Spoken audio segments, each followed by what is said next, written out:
Hello दोस्तों, हमने last episode में देखा था टू बी के फंक्शंस, उनका इस्तेमाल किस तरह से सेंटेंस में किया जाता है। आगे हम देखेंगे टू हैव और टू डू, जो कि प्राइमरी ऑक्सिलरीज के पार्ट्स है। और पूरा समझने के लिए आपको पूरा वीडियो देखना पड़ेगा, उसे स्किप मत कीजिए। और जिन्होंने अब तक सब्सक्राइब नहीं किया उन्होंने सब्सक्राइब कर लीजिए, जिसकी वजह से आने वाली वीडियोज आपको डेली मिलते जाए। तो आज हम देखेंगे दूसरा टाइप प्राइमरी ऑक्सिलरी का, जो कि है टू हैव। अब टू हैव जिसके फॉर्म्स है जो हम इस्तेमाल करते हैं प्रेजेंट टेंस और पास्ट टेंस में। जैसे टू हैव का प्रेजेंट टेंस फॉर्म है हैव और हैज, और पास्ट टेंस में फॉर्म है हैड। अब इसके भी नॉन फाइनाइट फॉर्म्स हो गए, क्योंकि इसका भी हम इस्तेमाल एज अ मेन वर्ब करते हैं। तो इसके नॉन फाइनाइट फॉर्म्स है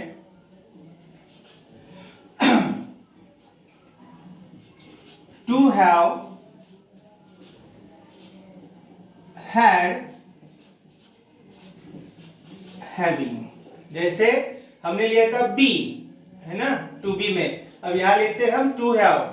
थर्ड फॉर्म क्या है इसका? पास्ट पार्टिसिपल फॉर्म हैड, और प्रेजेंट पार्टिसिपल आईएनजी फॉर्म कौन सा है? हैविंग। तो इनका भी इस्तेमाल हम एज अ फॉर्म्स बोल के करते हैं। तो यहाँ पे टू हैव का फर्स्ट यूज करेंगे हम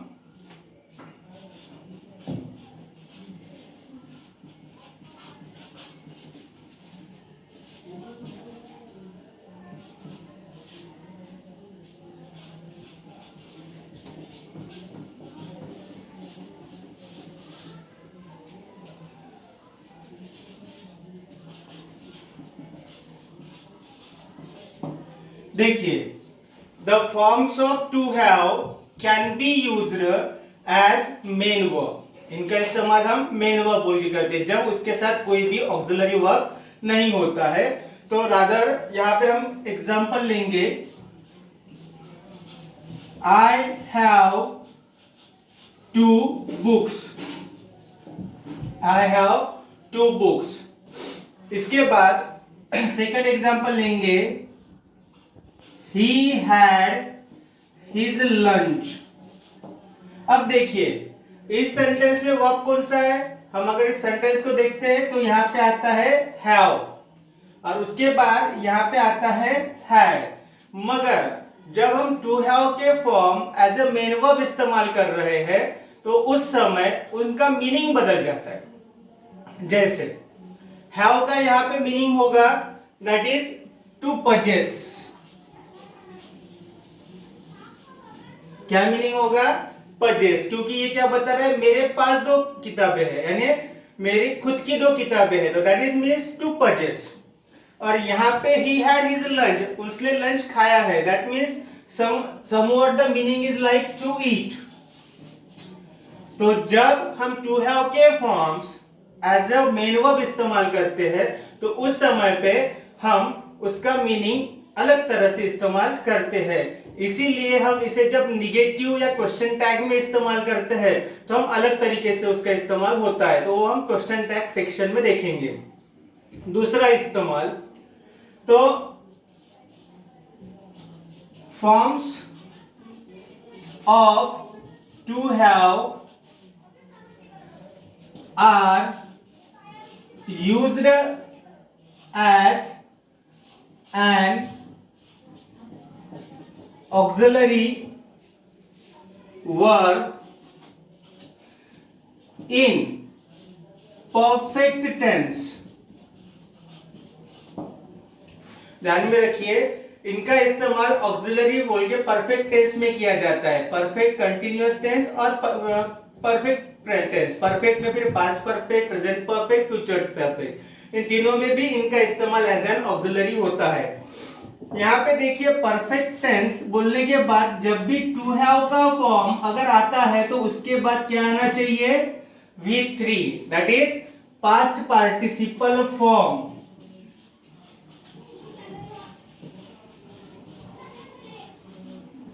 यानी हम हमेशा टू हैव के बाद क्या इस्तेमाल करेंगे? V3 इस्तेमाल करेंगे। सो नेचुरली इसके एग्जाम्पल देखेंगे हम। तो ये एग्जाम्पल देखिए, एग्जाम्पल में टू हैव का इस्तेमाल ऑक्सिलरी वर्ब का किस तरह किया जाता है। यहां पे देखिए प्रेजेंट परफेक्ट टेंस।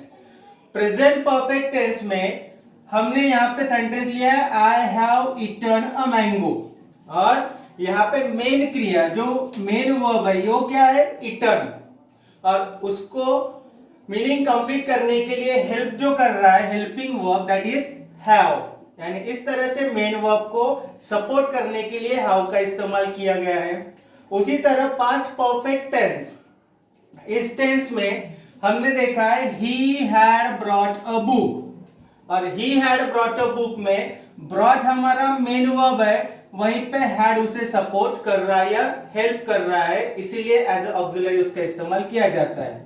जिस तरह से परफेक्ट टेंस में, उस तरह इम्परफेक्ट टेंस जिसे हम कहते हैं प्रेजेंट परफेक्ट कंटिन्यूअस टेंस या प्रेजेंट परफेक्ट प्रोग्रेसिव टेंस, इसमें भी हमारा यहाँ पे हैव एज एन ऑक्सिलरी काम कर रहा है।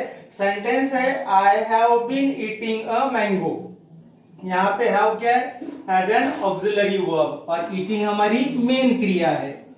उसी तरह past perfect continuous tense that is past imperfect tense और past imperfect perfect progressive tense, यहाँ पे हम देखेंगे सेंटेंस है he had been playing cricket, और यहाँ पे हैड हमारा ऑक्सिलरी वर्ब है, और उसी तौर पे playing that is main verb है।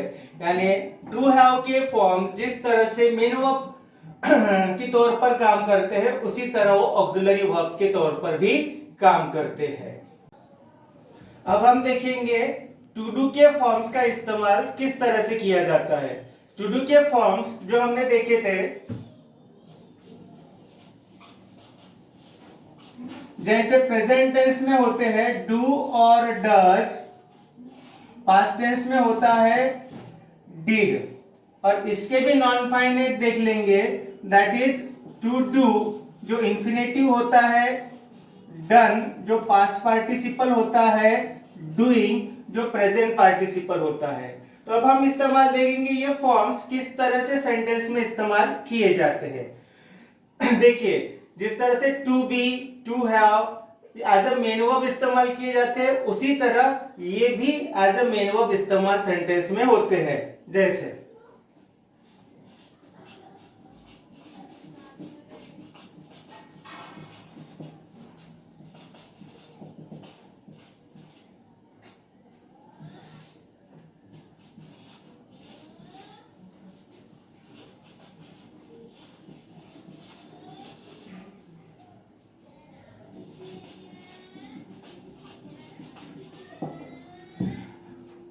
टू डू के फॉर्म्स ये सेंटेंस में मेन वर्ब के तौर पे इस्तेमाल होते हैं। जैसे example I do my duty, I do my duty, he did his homework. अब देखिए यहां पे हम जब टू डू का इस्तेमाल एज अ मेन वर्ब कर रहे हैं, तो यहां डू का मीनिंग क्या आएगा कि मैंने मेरी ड्यूटी पूरी कर ली, दैट वाज लाइक कंप्लीट, और यहाँ पे he did his homework, that is also to act और टू कंप्लीट। इस तरह से मीनिंग इनका चेंज होगा, और इनको हम एज अ मेन वर्ब इस्तेमाल करते हैं। अब जब इनका एज एन ऑक्सिलरी इस्तेमाल करना है, तो हम किस प्रकार के सेंटेंस में कर सकते हैं, क्योंकि कॉमनली हम सिंपल सेंटेंस में उसका इस्तेमाल नहीं करते। समटाइम जब एम्फसिस करना हो उस समय हम उनको ऑक्सिलरी वर्ड के इस्तेमाल करते हैं। तो दोनों ही इस्तेमाल यहाँ पे देखेंगे। अब दूसरा फंक्शन टू डू का जो कि बेहद ही इंपॉर्टेंट है हमारे लिए, क्योंकि उसका इस्तेमाल हम ज्यादा तौर पे करते हैं। तो दूसरा इस्तेमाल क्या है, तो देखिए the forms of to do are used as an auxiliary verb in, कहां पे इस्तेमाल होता है, in negative and interrogative, that is negative और interrogative sentences in simple tense. क्योंकि इंग्लिश का एक नियम है, दैट इज अ रूल, कि कोई भी निगेटिव और interrogative question without auxiliary verb नहीं किया जाता। विदाउट ऑक्सिलरी हम निगेटिव स्टेटमेंट या इंट्रोगेटिव स्टेटमेंट कर नहीं पाते। और हमारे सिंपल टेंसेस में whether that is present simple हो या पास्ट सिंपल हो, जो सिंपल टेंस है, I am not talking about simple future, simple present और सिंपल पास्ट में हमें ऑक्सिलरी नहीं होते हैं। इस वजह से हमें वहां पे टू डू के फॉर्म्स यानी डमी ऑक्सिलरी इस्तेमाल करने पड़ते हैं निगेटिव और क्वेश्चन क्रिएट करने के लिए।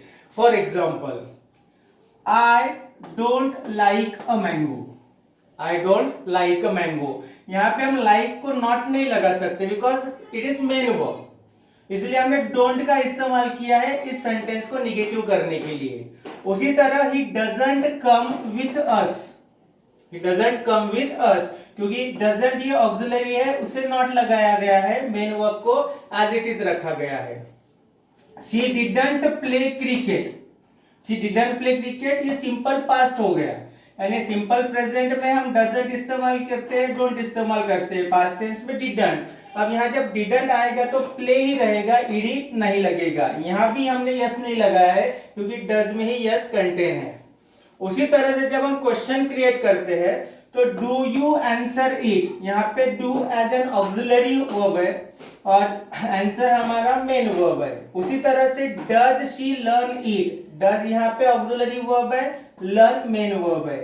Did he sing a song, did हमारा ऑक्सिलरी वर्ब है, सिंग हमारा मेन वर्ब है। आप देखोगे तो ये तीन निगेटिव स्टेटमेंट है और these are the interrogative sentences. तो इसी तरह से हम टू डू का इस्तेमाल ऑक्सिलरी वर्ब के तौर पर कहाँ करते हैं, in negative sentences, interrogative sentences, only in simple present and simple past. Okay, अब हम देखेंगे कभी कभी that is sometimes forms of to do का इस्तेमाल अफर्मेटिव असर्टिव सेंटेंसेस में भी होता है। देखिए हमने अभी कहा था कि इनका इस्तेमाल हम सिर्फ निगेटिव और इंट्रोगेटिव में करते हैं, मगर समटाइम्स, ओके, कभी कभी, दैट इज नॉट रेगुलरली। किस लिए करते हैं तो देखिए इस्तेमाल, the forms of to do are sometimes used as an auxiliary verb in affirmative assertive sentences. किस लिए, to give emphasis, emphasis assert करना, जोर देना।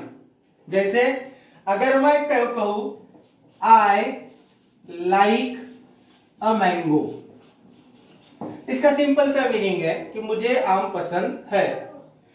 मगर मैं कहूं I do like a mango, I do like a mango, यहां पे देखिए डू का इस्तेमाल किया है मैंने एज एन ऑक्सिलरी। इसका मतलब है मुझे आम पसंद है, दैट वाज जोर से कहना कि मुझे आम ही पसंद है। सो likewise he did go to school, he did go to school, वो स्कूल में गया, that was एम्फसिस करना, जोर देना।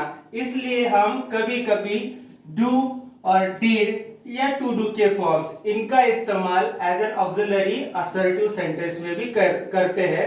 जब हमें जोर देके बोलना हो या हमें कुछ चीज एम्फसिस करनी हो, असर्ट करनी हो, तो हम उसका इस्तेमाल करते हैं। तो ये हो गए आपके प्राइमरी ऑक्सिलरीज के इस्तेमाल। इसे ध्यान से देखिए, कोई भी चीज मिस मत कीजिए, स्किप करके वीडियो ना देखो क्योंकि इसमें से कुछ इंपॉर्टेंट मिस हो जाएगा। आपको अभी स्टडी करना है, दिस इज बेसिक वन। ये हर क्लास की शुरुआत यही से की जाती है।